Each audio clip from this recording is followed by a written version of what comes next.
ఈరోజు వీడియోలో మటన్ కూర రెడీ చేసుకుందాం. కావలసిన పదార్థాలు: ఎర్రగడ్డ, తెల్లగడ్డ, అల్లం, చెక్క, లవంగాలు, కొబ్బరి మిక్సీ వేసుకుందాం. స్టవ్ ఆన్ చేసుకొని కుక్కర్ పెట్టుకొని కుక్కర్లో ఆయిల్ వేసుకుందాం. ఇప్పుడు మిక్సీ పట్టుకున్న మసాలాని ఇందులో వేసుకుందాం. ఇప్పుడు ఇందులో ఉప్పు వేసుకుందాం. క్లీన్ చేసి పెట్టుకున్న మటన్ని కుక్కర్లో వేసుకుందాం. 3 స్పూన్ల కారం వేసుకుందాం.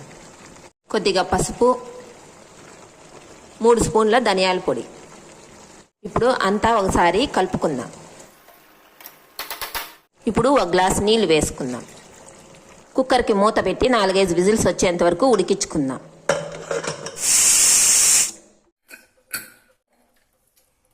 కుక్కర్కు మూత తీసి చివరిగా కొత్తిమీర, పుదీనా వేసుకొని స్టవ్ ఆఫ్ చేసుకుందాం.